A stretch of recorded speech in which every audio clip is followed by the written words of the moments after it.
everybody. I'm Sean Reynolds from Sportsnet, about to be joined by Ken Wiebe from Sportsnet as well. And together we are Kenny and Renny. And this is the Kenny and Renny Winnipeg Jets season preview show. We've got everything ready to go. The 23, I guess I should say 24-man roster is in. We're getting all set for the season opener on Friday against the New York Rangers. So it's time to talk what we saw in training camp, what we saw from the players, what we saw from this new coaching staff, which I think has been a real learning process for us as journalists who are used to the Paul Maurice style and kind of, had a beat on what was going to happen with the team. There was a couple things that made a little bit of waves here in training camp. I'm sure Ken feels that way. I know I felt that way, but lots to talk about here on a team that is looking for a bounce back season. Can they bounce back? That's another thing we'll handle here. I'm going to put Ken's feet to the fire and ask him some questions. I want him on the record about what he thinks this team is going to do. I'm not going to do that because I wouldn't take that risk. Let's leave him to take all the risk.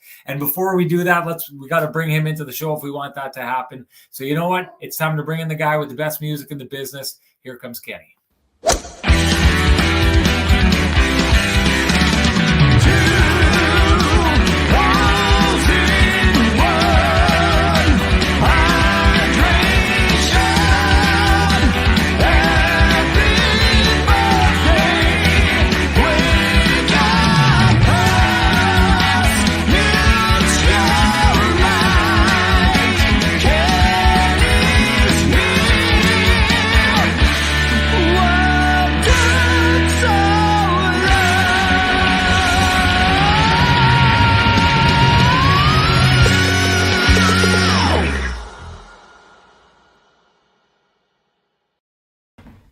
Ken, my friend, the audience is saying it. BD Longshot says it's awesome that we are back again. I couldn't agree more. This is basically it. We can talk about the hiatus being over. This is the season preview. And then after this, starting on Friday, it's our post-game shows. As usual, if big news happens and breaks, we'll jump out and we'll have pop-up shows left, right, and center doing that as well. But it is good to be back. Ken, are you ready? Are you ready for this season?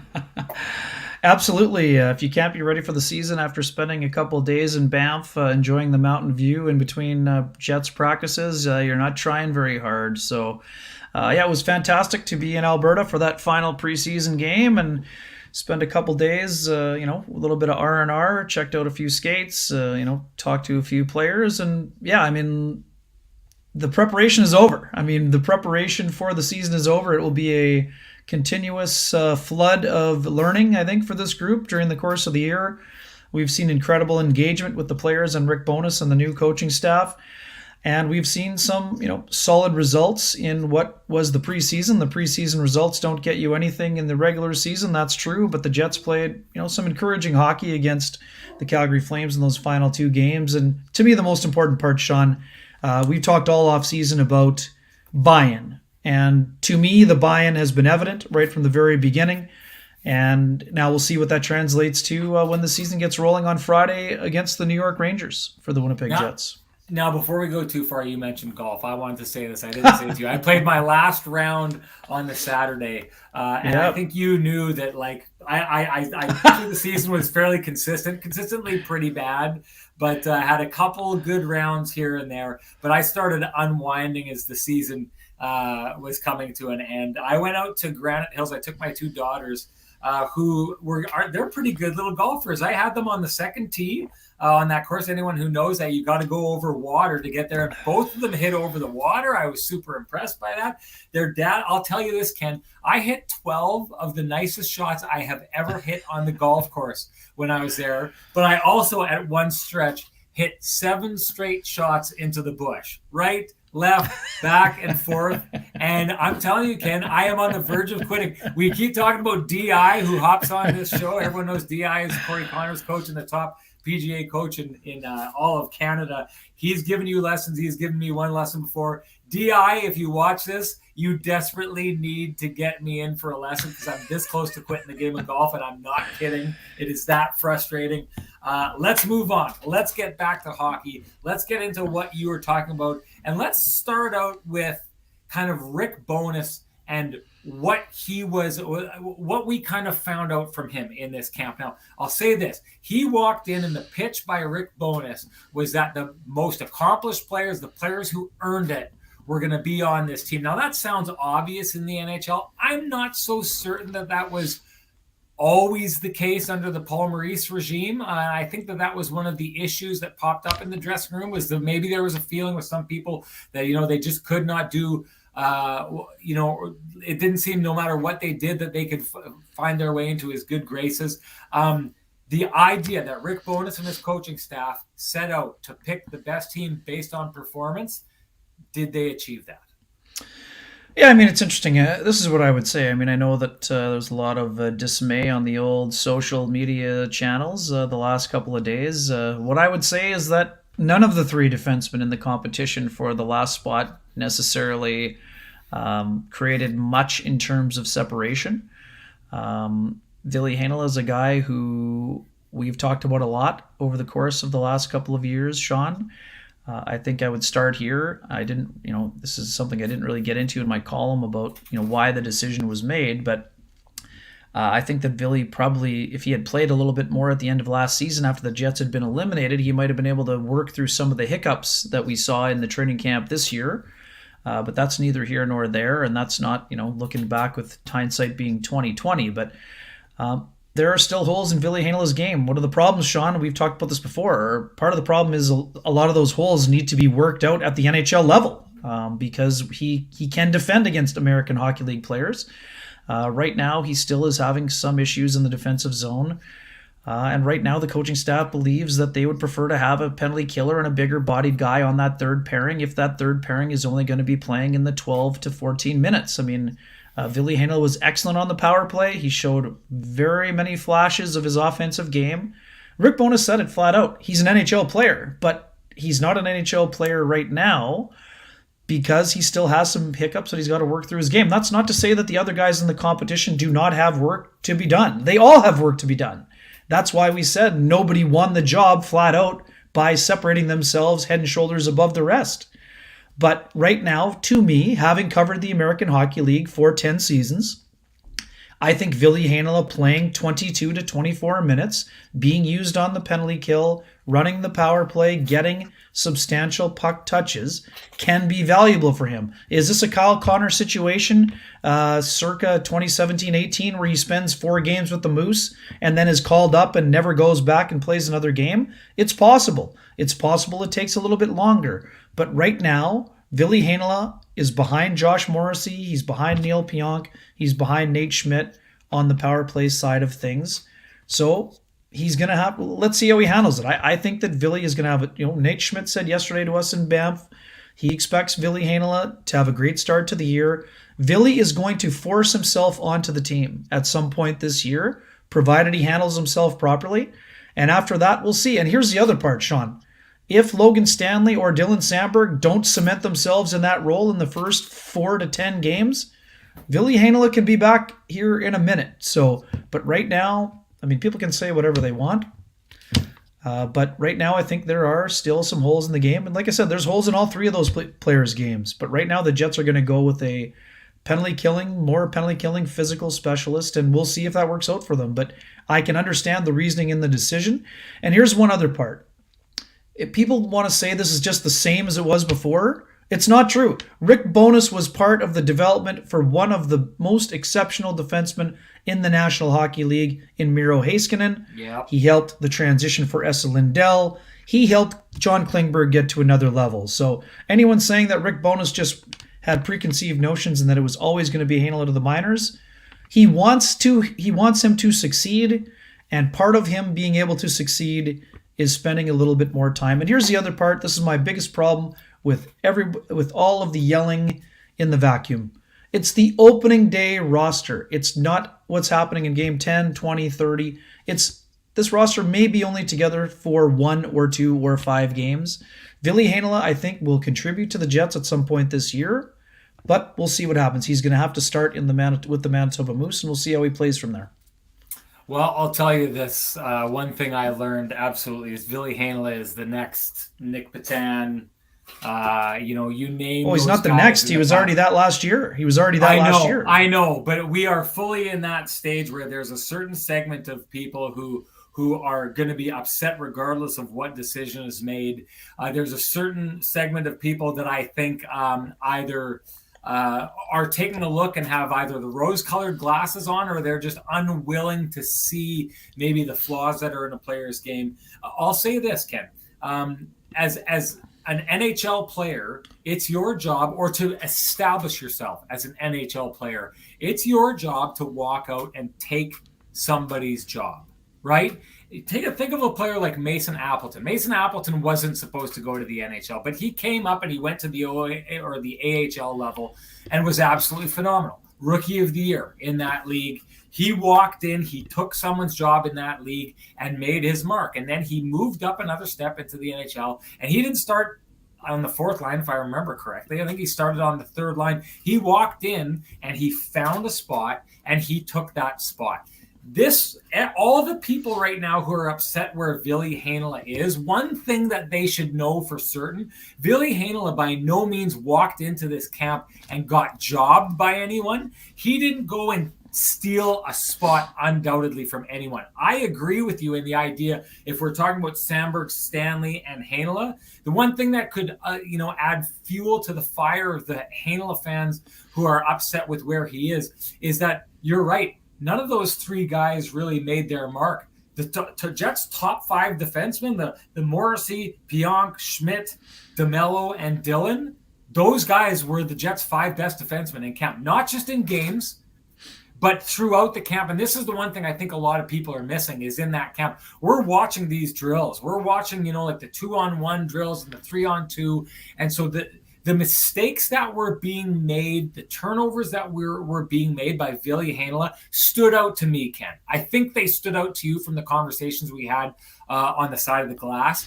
But I believe that if you are taking an honest look at Villi Heinola and you're taking a look at his performance in those preseason games, and if you were down and watching them at training camp, he's a player who's making errors that you just aren't acceptable at the NHL level. And I get it. And I do have time for this argument. There's a lot of people saying Villi Heinola has proved everything he can in the AHL. There's nothing else to be learned at the AHL level. Well, I don't agree with that, but I do agree that maybe at some point you've got to take a player and you got to get him into the NHL, and you got to let him kind of cut his teeth there at some point. But what I'll say is it wasn't just preseason games that Heinola was struggling with turning over the puck. The very first scrimmage that happened, he gave away the most egregious turnover that I saw in that game to Evan Polai, who is an AHL player who stole the puck from him in neutral ice, turned it up ice, and went and got a really good scoring chance. This is an AHL level player robbing, a potential NHL player of the puck very handily, heading it the other way. There were too many of those moments in Villi Heinola's game. And I just thought, if I'm the coaching staff and I'm taking a look here, I agree those three players didn't stand themselves out, but I landed on Dylan Samberg because Dylan Samberg, to me, although I think he played safe, he was the least, he looked the most NHL ready. He looked the most calm. He looked like he was making the least amount of mistakes. Now, do I think for a second that he can touch what Villi Heinola does on the power play? No. Villi Heinola is going to be elite on the power play. His ability to freeze defenders, to have them collapse worrying about the shot and then push the puck off to the side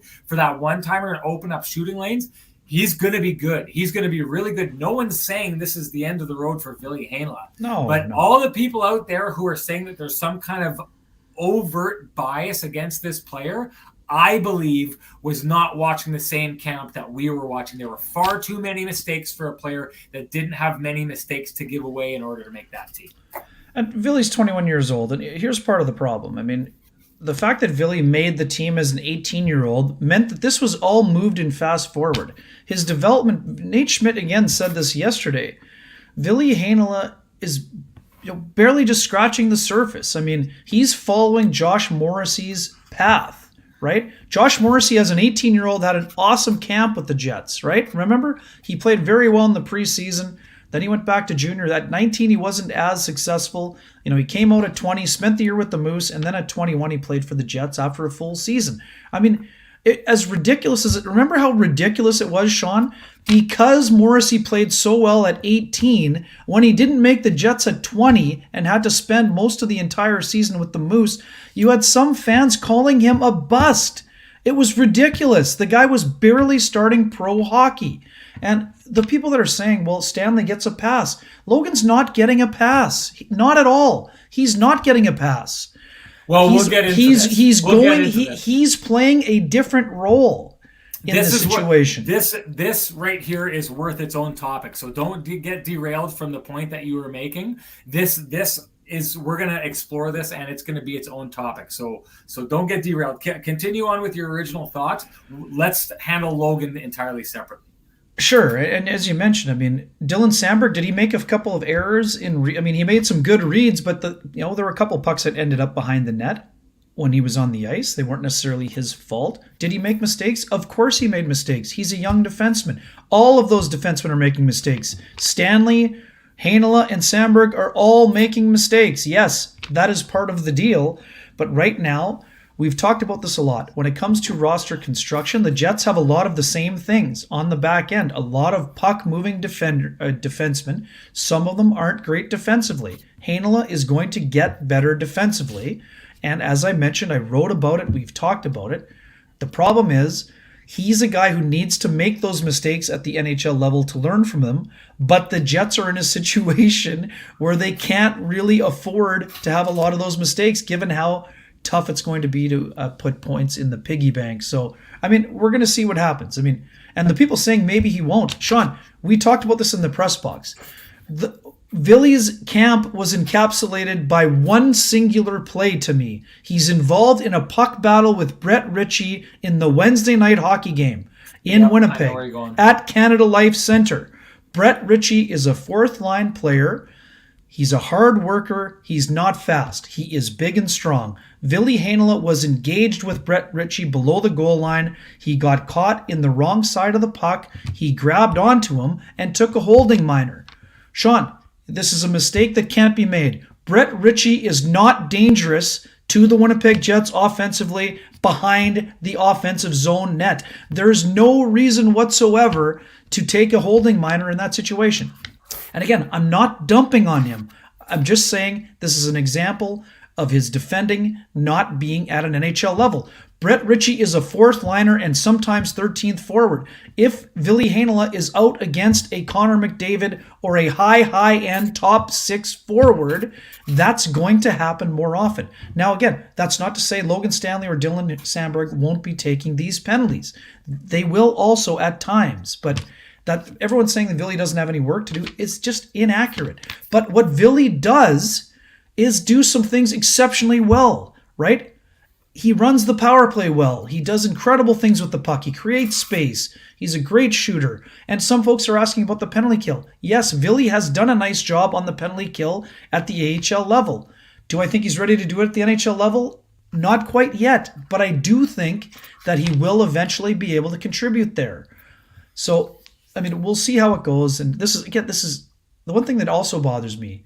The problem, one thing doesn't have to be singularly true. If you root for Heinola, it doesn't mean you have to hate another player. All these players are trying to compete for jobs. I understand you can be disappointed, frustrated, anything, but to constantly be badgering players one versus another and pitting them against one another accomplishes absolutely nothing. This is very simple. If either Stanley or Samberg don't handle the job, then Heinola is going to steal the job. His job right now is to go back and do exactly what you said, Sean. If he had flat out won the job in camp, he would have the job. So guess what? You have two choices. You can be upset with what your situation, your lot in life is, or you can show the Jets they made the wrong decision by playing so well that they have no other option but to not ignore you and to put you into the lineup. So that's how I feel about it. I know that's a long trip to the buffet about Heinola, and we'll dig in on those other players soon as well. Let's do it. Kenny's got to eat. That's what the buffet is all about. Before we go too far, I just wanted to bring up some things that sponsorship related. First, I got to say, Kenny and I stepped up onto the day today with the draft and got these jerseys slapped on us here, everybody. This is Trans Canada Brewing. We would love to welcome them as our new one of our new sponsors here with some great gear.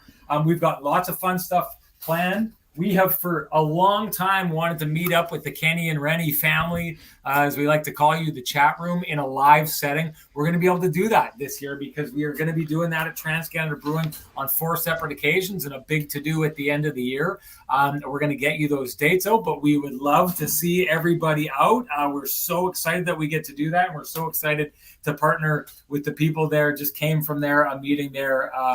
Will and Emma, just absolutely phenomenal people.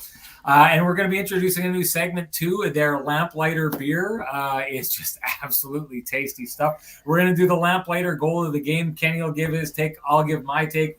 You guys, I'm sure, will give your take.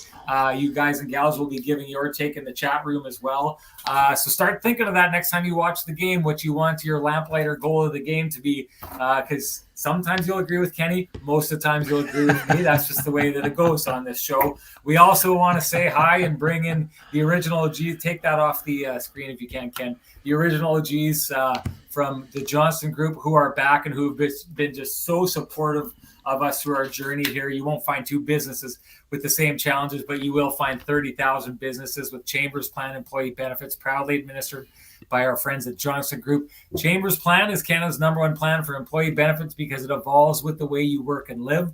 The plan is run as a not-for-profit designed specifically to support small businesses, and its unique pooling strategy keeps rates stable so you won't have any surprises at your next renewal. Chambers Plan now comes with professional consulting on key financial, legal, and HR issues, and Teladoc telemedicine services are included with every health option. See how Chambers Plan can benefit your business by visiting chamberplan.ca. So happy to have the Johnston Group back. And I also want to say welcome to Frank and the boys at Vittorio Rossi. Now, hey, I know we get this all the time, especially when it's game days and we do it from the rink.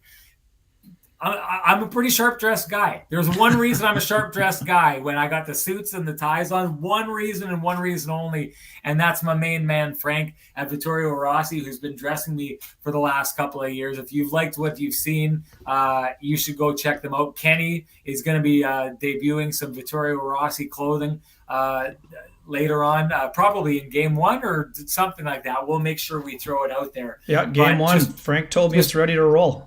You bet. So Frank is the guy. I walk into that place and I'm like, pulling stuff out that would have me looking like the Joker. And he's like, come over here. I got you taken care of. He's the guy. So if you ever need suits, if you ever need to look like $1 million, head on down to Vittorio Rossi and see Frank and the boys. They'll take good care of you. And with any of our sponsors, if you do happen to go see them, make sure you let them know that Kenny and Renny sent you. That would be important to us. Thank you so much to all 3 for jumping on board this season.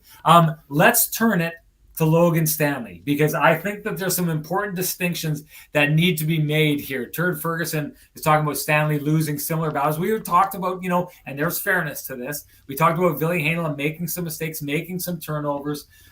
Stanley loses similar battles and turns pucks over all over the D zone. I'm not crapping on Stanley, but Villi offers you more upside for mistakes. Stanley is 6'7", who plays like he's 5'7". I'm not sure he plays like he's 5'7", but I agree with a lot of what Turd Ferguson says here. Here's the deal. I had Villi ahead of Logan Stanley in camp. So I think a lot of people take a look at that and they're wondering why this decision was made. This, Ken, is my theory on it. I will say this right off the bat. The way they've been practicing, my theory may be wrong, but I thought that of all those 3 players, the one who showed best was Sandberg. So in my belief, I thought Sandberg would end up being in the top 6 on that team and that Logan Stanley would be the 7th. Well, why is he the 7th? If Villi showed better than he did in camp, which I believe he did, he's the 7th because I think the Jets take a look at Stanley and the development. I'm not saying he can't get better, but I think you have a good idea of what kind of player Logan Stanley is in the NHL. He doesn't need to go down to the AHL and season for a long time. I don't think that there's as many lessons to be learned down there. I don't think having a whole bunch of playing time is going to change anything. I think that he's the safer guy to be the seventh defenseman. And where does the seventh defenseman spend most of his time? Well, when it's game day, he spends it in the press box. And I think that the Jets are far more comfortable with Logan Stanley potentially spending that time in the press box as opposed to Villi Heinola. You solve nothing. And we saw that with Sami Niku. You solve nothing by bringing Villi Heinola up and having him be the odd man out and sitting up in the press box. He needs playing time. So he either needs to be in the top six or he needs to be in the AHL. And again, I'll steadfastly stand by this, he didn't win a job with the Winnipeg Jets. From what I saw in camp, he did not win a job. So the best place for him is in the OHL. I think that's what's happening. But the way that the lines have been practicing, and maybe, Ken, you could give us your theory on this because you were in Banff, I wasn't. You were seeing this. But the way things are unrolling in camp, it almost looks like they've got Logan Stanley in the top six. Do you expect to see him in the lineup out on the ice for game one against the New York Rangers? Yeah, quickly just tying a bow on Heinola here. This is what Rick Bowness told us yesterday when we were talking about Villi Heinola quite considerably or comprehensively in Banff. He's too young to be sitting. He's too good a player. He's got to play. He needs experience. He's not going to get experience sitting in the press box. He doesn't need waivers, so the best thing for him, as frustrating as it is for him, I'm sure, is to go down and play and then work on the things that we've given him to work on and then to run the power play down there. It's minutes and rule. Like, what's his role? He's a power play offensive guy. Right now, Morrissey's ahead of him, and Neil and Nate. So where is he going to play? The best thing for him is very simple. He's going to play in this league. He's a great kid, and he's going to be a really good player. Now is not the time. Go down, play those roles, play 24 minutes, play in every situation, run the minutes up, and it's going to help him. Again, this is meant for his benefit. Right now, it doesn't feel like it. I get it. And for other people seeing, you know what you have in Stanley? Hey, I understand where those people are coming from. You know what Logan Stanley's ceiling probably is. Here's the thing about what we've been seeing. Yeah, I agree, Sean. I mean, I thought that Dylan Samberg would be starting the year on that pairing. I mean, possibly with Neil Pionk, and then we would see Brendan Dillon and Nate Schmidt. But right now in camp for the first 2 days in Banff, after the 2 days off for the Jets, Logan Stanley was skating alongside Nate Schmidt. We'll see for sure on Thursday who's going to be in that defense core on game one. But I'm with you. I had Samberg ahead of Logan Stanley slightly as well during camp and based on the practices we saw. But right now it looks like Logan Stanley may be starting the season with the Winnipeg Jets. Maybe Rick Bowness feels he can give him more on the penalty kill than Dylan Samberg at this situation at this moment. This is one other thing. I think I brought it up either in the summertime or on our last show. One thing I'm curious about. Does Rick Bowness see what he did or what Jamie Alexiak did, how Jamie Alexiak was able to grow his game in this similar age group to what Logan Stanley can bring in terms of what his skill set is? Does he need to be a little bit more physical on a more regular basis? Yes. Did he have 10 hits in the one game against Edmonton? Yes. I get it. People see Logan Stanley make a turnover on the very first shift of the preseason. That's all they remember from the entire preseason. Does he need to play better than he did last year? Absolutely. If he doesn't play better than he did last year, he will clearly be the number 7th defenseman, and it's possible that he's on the move. Right now, it's between Samberg and Stanley, but Villi Heinola didn't slip to number 9 or 10 on the depth chart. If there is an opportunity with one of those offensive players going down, or if neither Samberg or Stanley win the job outright, then Villi will be recalled and be given his chance. And as I wrote in my column, I think the next time you see Villi Heinola, he isn't going to be going back to the Manitoba Moose. So let's see how long it lasts. In terms of Stanley and Samberg, this is the thing. It's a competition. The competition doesn't end. If you win the game one job, it doesn't mean you have the job for 82 games. You're going to have to play well. This is very simple. The Jets have options at their disposal, including Kyle Capobianco, and if none of those guys are ready, someone else will be given the job. And we also know, too, that the top 5 established themselves. They didn't get beat out of a job either. Sean, we know this. No, not at all. Yeah. I predicted Sandberg and Heinola would be in the game one lineup. As of today, or as the time of this podcast, neither one of them might be in the lineup in game one. So we'll see how that develops from there. Well, before we go too far, let's look into this because this is. Oh, I guess I didn't start, so I'm not going to be able to find it. But someone had brought up the idea, and this is the interesting part about all of this. The situation we're in right now creates a scenario by which those defensemen, the 5 established NHL defensemen on the Winnipeg Jets, were the guys who showed the best at camp. I mean, DeMello, I thought, was above all 3 of those players. And Handley, and so was Dylan, and so was Schmidt, so was Pionk, of course, so was Morrissey. But I think, and someone touched on it, the idea was that I know you were expecting this. I think I was expecting it, although I think I was maybe the most not hesitant. But I think out of anyone in the city of Winnipeg, I may have been the one guy who everyone thought there was going to be change, and I wasn't so sure there would be change. But the idea that I think most of us were expecting them to clear out some of their established defensemen to make room for these players so that this scenario didn't exist where there was only one spot for 3 young players. Should we be expecting a move coming down the pipe here, or is what we're seeing from the way they went into camp a show of support by Kevin Cheveldayoff that he thought he had it all right all along with his defense, and he wants to give them another crack? Yeah, I mean, we're going to find out, Sean, right? I mean, we know that there's been a logjam throughout the entire summer. I mean, we know that the Jets were looking at making some trades. I mean, that's no surprise, right? I mean, they were looking, but they didn't find a deal that was appealing to them, at least not at this point. We know they have, strong depth on the back end. Could a move be happening? Of course. But the other thing that we know is that the Jets are going to give a situation for those defensemen to show that they deserve the job. Waiters 27 weighing in. If I'm the Jets, I don't make that trade. He's proposing Villi Heinola for Jesse Puljujärvi. I mean, yeah. He's asking for, the Oilers, are asking for a second-round draft pick, apparently, according to some sources on those fronts or some reports. So, yeah. Sorry, it's yours truly. I just want to give yours truly was the guy who brought the idea of the trade into this, and it's a smart thing to bring in because, again, I think that most people thought that it was heading in that direction. Yeah, and it's totally fair. But as we've been saying from the beginning, I mean, Villi Heinola he's the top prospect on the back end. He has the highest ceiling. So at some point when the turnover happens with the roster, the churn, you're going to need guys like Villi Heinola. So, I mean, I don't think the Jets are in any rush to move him. But at some point, a move is going to be necessary, I would imagine. But, I mean, we'll see how that all shakes down. But let's shift to the forwards here because there's some interesting battles happening there as well, Sean. And where do you want to start up front? You sure you want to go there? Here's something I want to talk about before we move on. Sure. Because for a couple of reasons. First is my first question to you about the coaching staff and how they're handling this. You entirely ducked the question, Ken. You redirected it towards Heinola, and that we've been kind of talking about that ever since.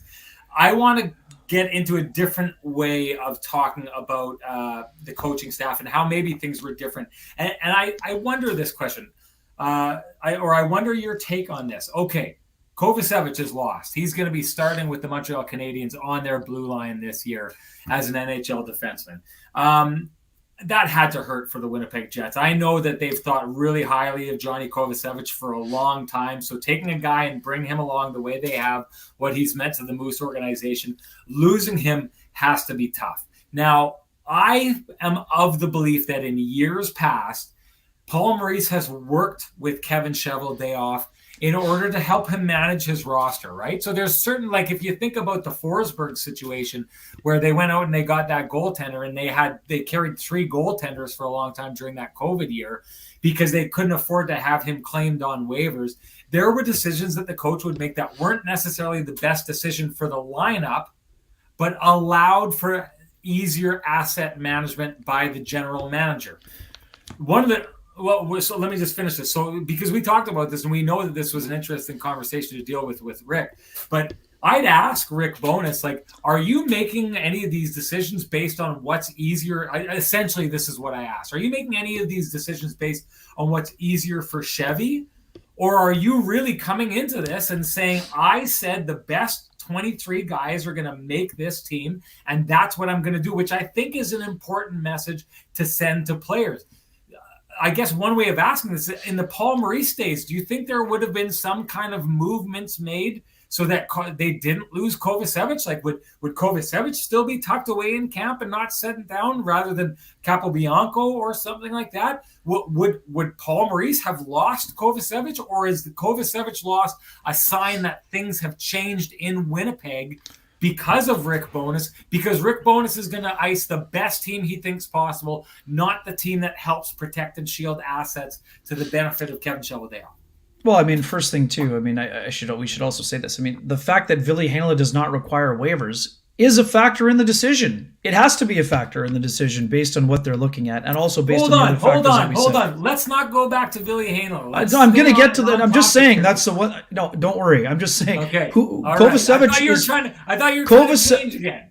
Buddy, Kovacevic is not better than any of the 8 defensemen that are here. That is the Jets' determination. Did they want to lose him? Of course not. But it's the same as, I mean, if the Jets had lost Jansen Harkins, I mean, Jansen Harkins is a guy they still value, but right now they have people ahead of him. Same with Kovacevic, homegrown guy. But right now, I think there's no other way to interpret this, Sean, other than the Jets see Kyle Capobianco ahead of Johnny Kovacevic. Montreal doesn't see that, but they have a different plan in place. Montreal is tanking, essentially. So the Jets are trying to get back into the playoffs. So those are decisions that are based on, allowing guys to make hiccups and mistakes at the NHL level. I mean, do they want to lose him? Of course not. But they have other players ahead of him. Has something changed? I mean, I think there's always going to be give and take when it comes to the general manager and the head coach. I mean, here's my only point about Heinola not requiring waivers is that you have to distinguish yourself as being better than the guy who requires waivers. And in the camp, for the role that he's being given a chance to, he's just not going to be playing that role. So I am driving the Gus bus, but again, that's another topic. But I just don't see. Sure, I mean, both of those examples, Sean, that you're citing, I cited Harkins, you cited Kovacevic. I mean, those are 2 homegrown guys who were exposed to waivers. I mean, that's a little bit of a different scenario, but I don't know that, again, this isn't a Maurice versus Bowness. It just happens to be where the Jets are at in their development curve and where their plan is. And I guess all I'm saying is, in the time of Paul Maurice, these are not moves I ever would have expected to see. I mean, the Harkins move. Now, maybe the timing is just that these things came to a head at this point. But I'm not so sure I believe that. I'm not so sure that I don't think that thing like this. I never saw a camp managed the way that Rick Bowness managed this camp. I never saw Paul Maurice manage a camp like that in the past. It seemed pretty cut and dry who were making the team right off the bat. And now here's the interesting part about it, Ken, is if we go back to the idea of Rick Bowness saying the best players are going to make this camp, you had said it. You were the guy along the glass who was one of the first guys to say it. If that's really the case, then Jansen Harkins needs to pull up his socks because he's not having a very good camp. And if Rick Bowness is truly picking this team based on the performance in that camp, Jansen Harkins is putting himself in trouble. Well, Jansen Harkins ended up being sent down, and it was something that I'm not sure we would have expected in the Paul Maurice era. So what you saw, the Jets coaching staff saw that, but maybe the more interesting part is that the Jets coaching staff acted on that. There was a player who's been on this NHL roster for the Jets for a number of years now who's not there anymore. The organization took a risk, put him through waivers, put him down in the AHL, and the answer when someone asked the question why is pretty simple if they saw what you saw. And I think I saw the same thing. Jansen Harkins didn't have a great camp, and he got surpassed by a number of players who walked in here, the Saku Menelainens, the Morgan Barons, the kind of new guys in town. And the coaches acted on that in that way. I don't know. Like, I think it's different. It sounds like you don't. I don't. Well, it sounds like. I'm not saying it's all the same. I'm just saying that it's different. The Jets didn't have a guy like Menelainen to push those younger players before. And just a quick one on Harkins. I mean, I think he was outplayed by certain players, but having Harkins go to the minors to work on becoming a penalty killer is also part of this plan. I mean, we've said this before. The fourth line needs to contribute to special teams. So Harkins can go to the Moose. He'll be an offensive player at the American League level, but he's also going to be asked to kill penalties, which is what he was doing in the preseason, which he can still become a player who becomes a factor. But right now, I mean, to your point, Sean, Menelainen was brought in as a depth player. He won a job. There was no question of him winning the job. He won the job, and he bumped somebody else that was on the roster, got bumped off the roster. But the Jets still have a decision to make for Friday night's game. I mean, they're one over the limit if Mason Appleton is activated and plays, which we expect him to do based on what Rick Bowness said in Banff. So that means one of Menelainen, who is not subject to waivers, or Dominic Toninato, who cleared waivers at the start of last season, or Kyle Capobianco would have to be exposed to waivers unless there was a mystery move that happens. I mean, the other move, I guess you could technically send Sandberg down at the start because he doesn't require waivers either. And if he's your number 7, you could do that also. But to make room for Janssen Fjällby, if I'm saying that properly. But it'll be interesting to see what happens up front. And to your point, too, I mean, what is different? Yes, Gustafsson was given a line and a chance to win the job rather than having to start on the 5th or 6th line and sort of being on the periphery of the roster. So for surely that was different.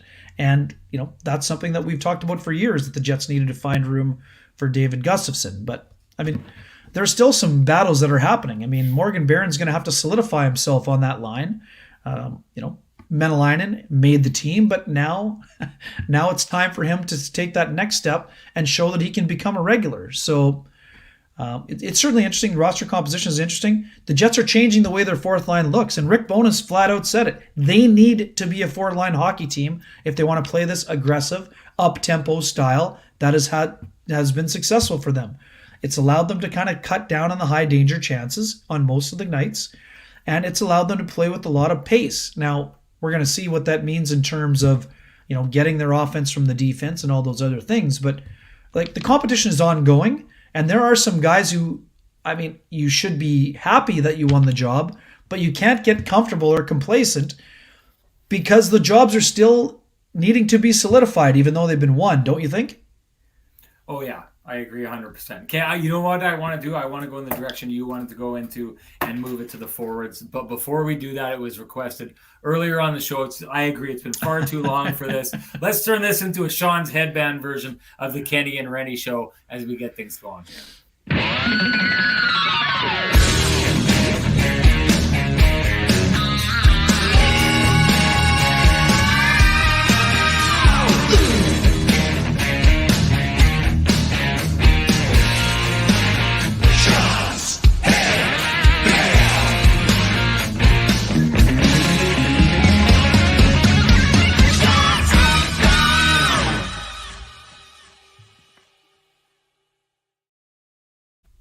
You know, I wanted to bring this up. Bailey Weeb had said, I also still want Tom Wilson in a Jets jersey. He has nice eyes too, laugh out loud. Hey, picking, you know, a player based on their eyes, that's one way to do it. You could pick them based on their hair, and you would most definitely go after Axel Janssen Fjällby if that was the case.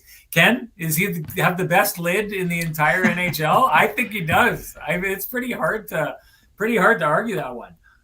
Well, it depends what your tastes are, I guess. But he definitely has some serious flow going, and that competition will be on also. This is what I want to know: has the generations moved on so much that no one on the Jets team will nickname him Fabio? Because that would have been the stock. If this was the 90s and 2000s, that would have been the stock nickname for a guy with hair like that. But okay, so let's start getting into this. I wanted to start, we can go with kind of nibble around the edges before this, but I thought it would be good to bring up Cole Perfetti in this because sure. I think the Cole Perfetti thing is something that we can apply to the Villi Heinola thing. People, you know, arguing and upset about, and there is something I should bring up here before. Like Larry TSG says, every one of their D-men makes mistakes. Like, listen, no one is saying that Villi Heinola is the only guy who made mistakes. all I can tell you, and I think Kenny is saying the same thing, when it comes to Villi Heinola, I saw him make a lot of mistakes over and over again, mistakes that you don't see often at the NHL level.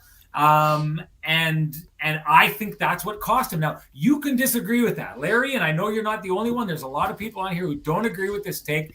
I'm just giving you my honest take of what I saw. Ken's doing the same thing. We didn't see Villi Heinola walk out and make this team. Other players make mistakes, for sure, but we think that his mistakes just piled up too much, and that's why he's out of it. I think that Cole Perfetti is the perfect example of a guy that you can counter what you're seeing from Villi Heinola, because Villi Heinola is a player who's a year older than Cole Perfetti. Cole Perfetti walked in, was not mistake prone in camp. Look, never at any point looked out of place on the second line. Look to me, and I know it's early on, but that's a line of Pierre-Luc Dubois, Blake Wheeler, and Cole Perfetti. Cole Perfetti, to me, looks like he's the second best player on that line, probably behind Pierre-Luc Dubois, and playing extremely well. Cole Perfetti left no doubt in anyone's mind that he was ready to go and play with the Winnipeg Jets this year. Now, I know part of that has to do with the fact that he was established for a time in the NHL last year, and this is why Ken made a great point earlier on when he was saying at the end of last year, it would have been interesting to see that as an addition for Heinola to get his feet underneath him at the NHL level. Can't go back and do that over again, so that's just the way it's going to have to go here. But I say this about Cole Perfetti. Cole Perfetti was a no-doubter. No one was discussing whether or not Cole Perfetti was going to make this lineup or not. Why? Because Cole Perfetti went out and was one of their best forwards in the preseason. He did it in camp with his consistency. He did it in game. He went and took an NHL job and left no doubt about it. That's what Villi Heinola needed to do. But I just want to give you the floor on what you've seen from Cole Perfetti, Ken, because I see a player who's poised, who I had picked in our Sportsnet predictions as being the winner of the Rookie of the Year trophy. Well, it's a bold prediction. I expect Cole to have a very solid season. He's been excellent in camp. I think it was important for him to take part in the Young Stars event, even though we know that there have been times in the past where, somebody maybe a little bit more like established to Cole Perfetti's level. You don't see a lot of guys who are going to be top 6 NHL players appear in that tournament unless they're very young. But obviously with Perfetti coming back from the injury, it was a smart time for him to get the motor running at game speed, even though it was more against your peer group rather than your NHL group. I like the fact that he played 5 games in the preseason out of the 6. I like the fact that he got a little bit of a taste at center on Friday night when Pierre-Luc Dubois left the game after the first period after scoring twice with that lower body injury. The fact that he got hit twice from behind, probably suboptimal, but I would say on the flip side, the fact that Perfetti got up from both of those hits after dealing with shoulder and back issues last year would be a good sign for the Winnipeg Jets and for Perfetti, because you don't know how your body's going to react until you get hit in that type of a situation.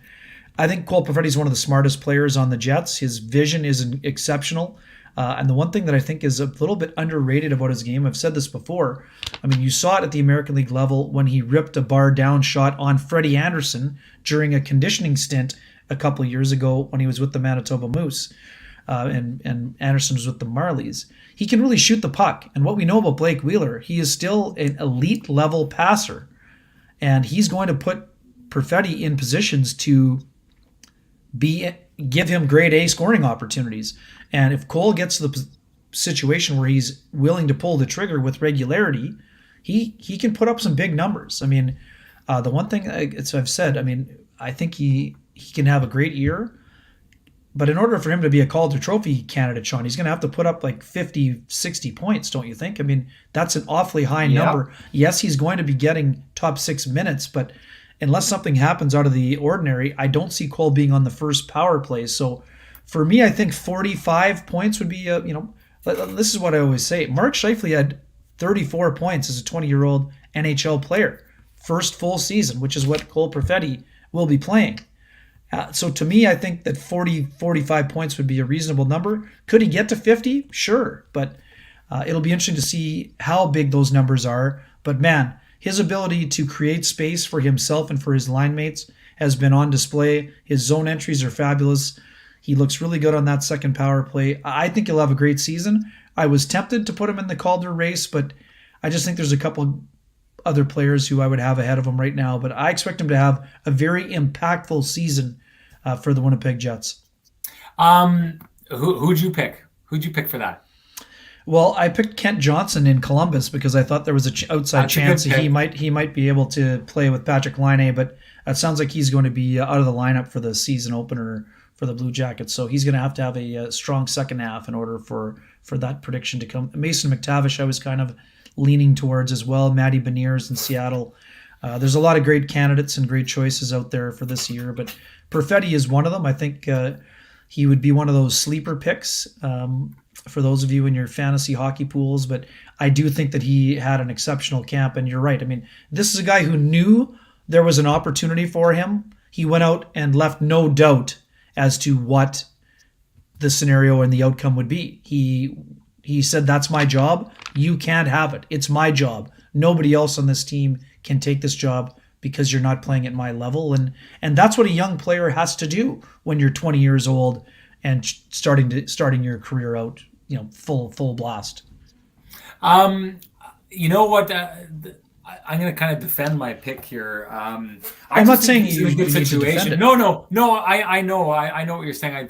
I'm thinking about those other guys that you said, Mason McTavish. I just think that team is too young to put up the kind of points that you're talking about. Like if we're saying, okay, 60 to 65 points, that's the benchmark that a player is going to have to reach to be the rookie of the year. I don't see it being Mason McTavish. Kent Johnson, I like the idea of it, and I like where that organization is going, but I don't think he can achieve that on that team without being on a line with either Patrick Laine or Johnny Gaudreau. So it's a very narrow spot that he's going to get into there. Beniers intrigues me just because I think he's a really, really good player and may just kind of be handed the keys to the organization and get to do, and maybe just through volume and a lot of time on the ice, he'd be able to put those numbers up.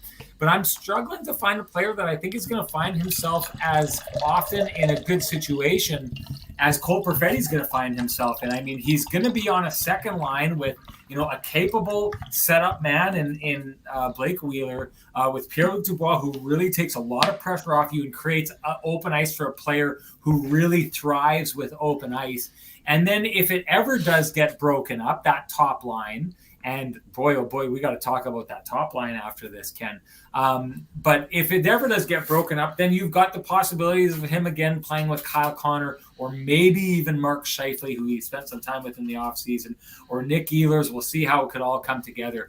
It just looks to me like the kind of top six manner in which it looks like Rick Bowness is going to run this team in. He's in that upper echelon, and it just feels to me like even if the situation that Cole Perfetti is not in now gets juggled around, it's just going to be really good players juggling in and alongside him. And the one thing I think is Cole Perfetti is going to need to be only the third best guy on whatever line he plays on. And that takes a lot of pressure off a guy's shoulders. And I felt like I saw him operating well in that, pressure kind of drawn away from him in the preseason, in some of the games that he was playing with Pierre-Luc Dubois. I think there's potential for it. What would he be, the third? He'd be the third Winnipeg Jet to win the Calder Trophy? Yeah, Dale Hawerchuk, Teemu Selanne, yeah, and that's it. Yeah. No, I mean, and like I said, I mean, if it happens, I'm not going to be surprised. I'm just saying that it's.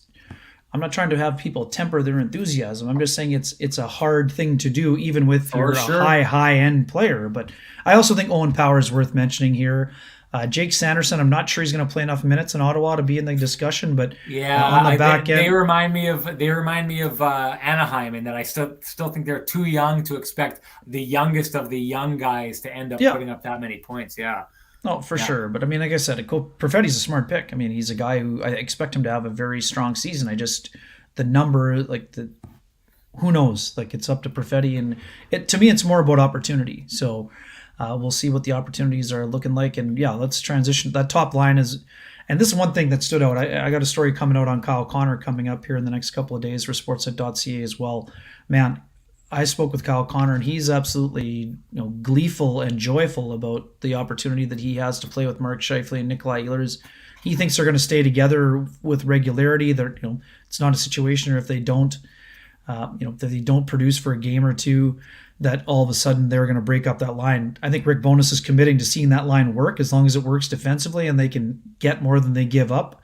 But man, they've got the ability to be absolutely dynamic. I think I think all three of them are very highly productive players, and I see.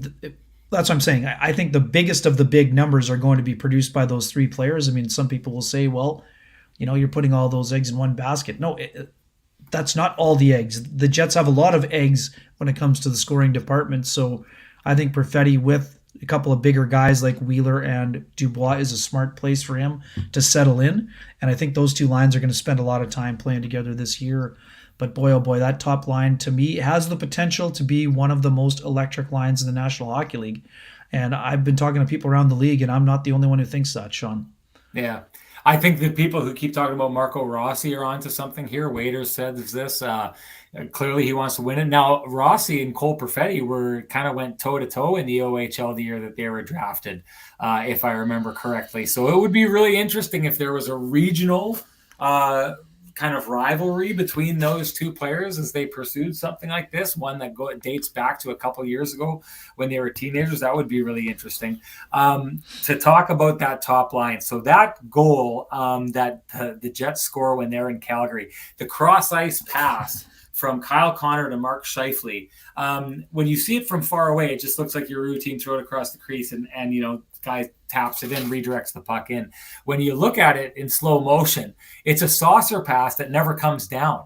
And yet Mark Scheifele doesn't bat it out of the air. He literally shoots it out of the air. Like I couldn't believe it when I saw it, but it's not a tap out. It's like a literal shot out of the air. And I should have been astounded by the skill that play showed off. The ability for Kyle Connor to recognize the only place he could put the puck that Mark could get to it was a foot off the ice, and that Mark was able to handle it as easy as he did. I should have been astounded. I wasn't. And I wasn't for only one reason. And it's the fact, Ken, that we've been watching these guys in camp, and Nick Ehlers, Kyle Connor, and Mark Scheifele have been doing stuff regularly in practice that is mind-boggling. Like the skill that these guys are operating at right now, I've never seen this in a training camp. I have never seen guys as sharp as those three are in training camp, pulling off the plays that they do in training camp as consistently as they've been pulling off those plays and making it look easy. You had talked about it in one of your articles a little while back, and people, this is just a good time to remind you, with Ken working full-time with Sportsnet now, you're going to have a really, really deep catalog of articles to read on the Jets at sportsnet.ca this year, including Adam Vingan wrote about the Jets today. Nikolai Ehlers, yep.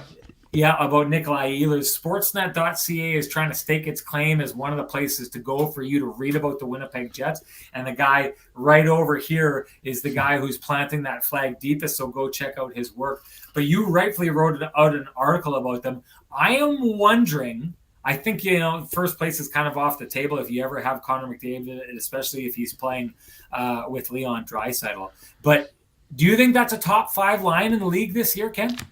Oh, yeah. No, I honestly think Top three? It's possible. Yeah, I mean, it's not impossible. I mean, they're right there. Look at how productive. Again, everyone talked about the Calgary line last year. I mean, having Kachuk and Lindholm and Johnny Gaudreau together. I mean, that was one of the best lines in the league. It was one of the most productive lines. So, I mean, the Jets have, speed to burn with that line. They have 3 guys that can shoot the puck, and they have guys that have, all 3 of those guys have vision as well, and they're not afraid to share the puck. And what we've seen, Sean, I mean, you wonder when you have those guys together, sometimes there can be overpassing, but I haven't seen a whole bunch of examples. There are sometimes when they try things that maybe they wouldn't try in a regular season game. But man, the things that they're getting accomplished, their ability to score in transition and create opportunities is going to be exceptional. And the other thing we've seen, Sean, with the addition of Ehlers on the first power play unit, boy, oh boy, has that top unit been absolutely dynamite so far. I mean, they're creating all kinds of opportunities, and they're going to be a handful Brad Lauer really has instilled some principles here that have made this Jets team very dangerous through both of their units. But boy, oh boy, the top unit and the top line, they're going to be fun to watch. There's no doubt about that. You know what? I don't know. Do you want to give an idea? Give me your Saku Menelainen take and your Axel Jonsson Fjallby takes before we go, because I know people want to hear about that. We can dig into it more after the first show because we should shut this down soon. But give me your takes. For sure. Menelainen's been awesome in the role that he's going to be asked to play. 6'4", a guy with some speed. He's a you guy called him early just to say. First day of training camp. I'm like, this guy is an NHL player. This guy, you can tell. He's 28 years old, and I loved how open he was about it. This is my last chance. He flat out said in the first interview that he did with Mike McIntyre and myself, this is my last chance to make the NHL. And guess what? He played like it was his last chance. He played excellent. He's got speed. He's got some skill. He can check. He's killed penalties at the international level. I think he can kill penalties at this level as well. He was used with David Gustafsson the last 2 days, which leads me to believe that those two guys will be in the lineup on opening night, killing penalties for the Jets. And he's got some offense. Does that mean he's got 5 goals? Can he get 10? I have no idea. But he can create some offense for himself. And go from there. I've really liked what I've seen from him. Jonsson Fjallby, I don't know a lot about him, but I know some people who have covered the Capitals, and what their opinion is that he is a similar player to a Carl Hagelin. And if he can make an impact like Carl Hagelin has, we both covered him along the way in playoff runs for other teams, Sean. This is a guy that has electric speed. He gets in on the forecheck. He can kill some penalties. Scott O'Neill is familiar with him from his time in the Washington Capitals organization. So they obviously look at him as a guy that can fill a role on that fourth line type of player. Can Menelainen or Jonsson Fjallby force their way into the discussion for the third line job that's held by Morgan Barron? I'm not sure, but I'm guessing that they'll be in the conversation of that as well, depending on how Barron plays. But Barron is the guy with the leg up right now, and we'll see if he can keep the job. But I think those are two smart additions. One quick one on the back end, or on the net minding, Sean. Some people were asking about David Riddick. I mean, we asked Rick Bowness yesterday. He said his starter needs to play 55 to 60. You got to keep him fresh down the stretch if you got to lean on him. To me, that means David Riddick is in that 20 to 22 range. I don't think it'll go as high as 25, but it depends on how Riddick plays. I mean, Riddick was fabulous in that Wednesday game against the Flames. Had the 37 save shutout. He's looked sharp. At the first game, he had a little bit of rust on him for sure, specifically on the one where he looked to he was beaten to the puck, I think, by Dylan Holloway when he tried to clear it. But Riddick's looked good. The more the camp has gone on, the Jets are going to need him to give them quality starts like Eric Comrie did last year. And I know you're picking Perfetti for Calder. I'm going to say it right here. You can mark it down on the receipts. Connor Hellebuyck wins his second Vezina Trophy this season. That is my bold Jets prediction. I think Kyle Connor is in the mix for the Rocket Richard Trophy. I think he can score 50. I just don't know that 50 or whatever the number he gets to is going to be enough, but he's going to be among the league leaders in goals this year. Those are my two big Jets predictions. And I also think Mark Scheifele puts up a career high in points. He's been rejuvenated, let's just say, by this relationship with Rick Bowness, and playing on that top line, he's going to have the ability to push for 92 to 100 points. I think you're right with that. I actually think you're right with two of those three. First, I also in my Sportsnet article, I also have Connor Hellebuyck bouncing back and winning the Vezina Trophy this year. I also agree with you that this will be a career high year for Mark Scheifele when it comes to points. I don't think that Kyle Connor is going to challenge for the league lead in goals, and here's the reason why. I think what we've seen from him is an element of a passing game that we all know he's had before.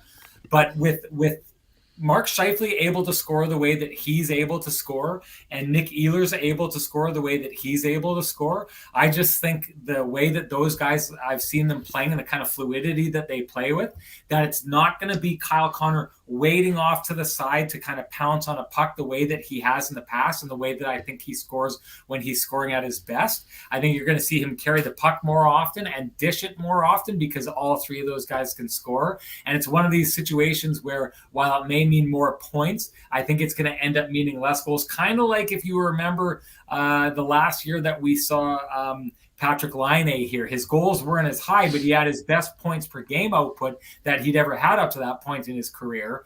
And the reason why was he turned out to be a pretty darn good passer as well, and stopped focusing so much on scoring, upped his points, but it ended up taking away from his goal scoring. I think that we may see something similar out of Kyle Connor, especially if that line stays together for a really long time. Okay, we want to thank everyone for joining us. We also want to thank again Vittorio Rossi for hopping on board TransCanada Brewing, and of course the boys at the Johnston Group. We've said this before, we'll say it again. If you appreciate these conversations that are happening online, please appreciate the sponsors that are investing in these conversations happening, and that's Vittorio Rossi, TransCanada Brewing, and Cambridge Credit Union for some of our shows, and the Johnston Group in our case. Thanks so much to all of them for coming on board. And thank you all for coming out. We see our numbers here. We're ecstatic with it. Winnipeg Sports Talk, we always appreciate you sending people in our direction. We're loving this community. We're excited for a really good year.